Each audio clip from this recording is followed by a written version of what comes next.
This is probably one of my favorite statues that I own. So, anyone who's watched any of my content and has heard me talk about comics knows that Doctor Strange is my favorite Marvel character. There's a lot of characters that I like, but Doctor Strange is still number one. Been reading his comics for years, ever since I was a kid. And yeah, I've read many of his comics before. So Doctor Strange first appeared in Strange Tales, issue 110 in 1951. Later that year, issue 127 came out, and I believe that this figure is based upon 127, and I'll explain why. So when Doctor Strange first appears in issue 110, we don't have any background on the character. We don't know where he comes from. He doesn't fly. It's not the Cloak of Levitation, and his Eye of Agamotto. The Eye of Agamotto is a symbol, and it has taken many different forms. Many different people have had different eyes. It's not a single eye like they do in the MCU. But in issue 127, after he's done defeating Dormammu-ish, he's kind of going back and forth, and the Mindless Ones break into the Dark Dimension, and Clea is there, and they're fighting. He's fighting against Dormammu, and because he has to put his focus on him, he can't keep out the Mindless Ones who are coming to destroy it. So instead, Doctor Strange assists Dormammu in saving the Dark Dimension, so he basically owes him a boon because he's being honorable. And Doctor Strange says, basically, you have to leave the Earth alone and not attack. Well, Dormammu was going to attack because the Ancient One's getting so old, and he was starting to weaken. So for defeating Dormammu-ish, and at least getting him to agree not to attack the Earth, the Ancient One awards him a new Eye of Agamotto and the Cloak of Levitation. And I believe that this look and design matches very closely with what we see in the future issues. So this statue, it's a fairly large statue. I don't know the exact dimensions on it. I guess I could have pulled out a tape measure. Maybe I can do that right now real quick. So from the base to the top of his head, we are talking, helps if I look at the right side. There we go. We are talking about 13 inches roughly, about 13 inches tall.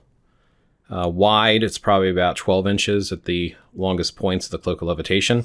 The way the character is designed and positioned, now, obviously, the base itself here is a symbol of the Eye of Agamotto, and the cloak is actually touching. So it looks like he's hovering and floating in the air because the cloak is actually touched into that base, which is pretty slick.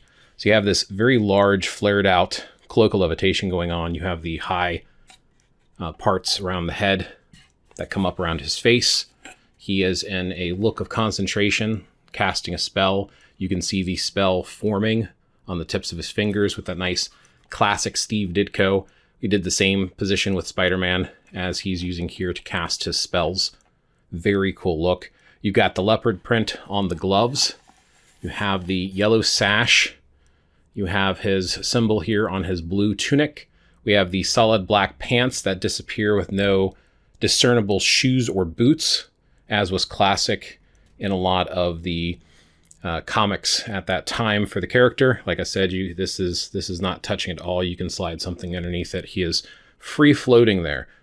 Just the attachment on his back, and then the cloak itself on the symbol at the floor. You can see he has the round Eye of Agamotto and the trim going on there on the Cloak of Levitation, which follows all around the cloak to the tips. Very, very, very cool detail and design. It's not super, super, super detailed, but you get the idea of those magical symbols and stuff, which is pretty slick. He's got the whites there on the side of his head.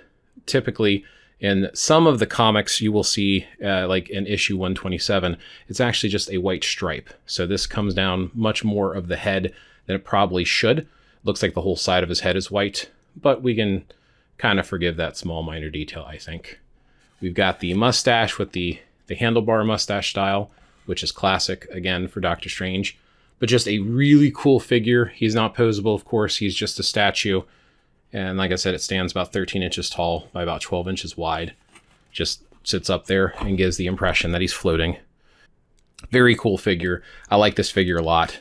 This was purchased for me by my wife. Very cool present. Sits up with my many, many, many Doctor Strange figures, which you will see in upcoming videos if you like these types of videos. So let me know, what do you think of Doctor Strange? What do you think of the statue? Do you have this statue? What are your thoughts on it? As always, thanks for watching, and I will catch you in the next one.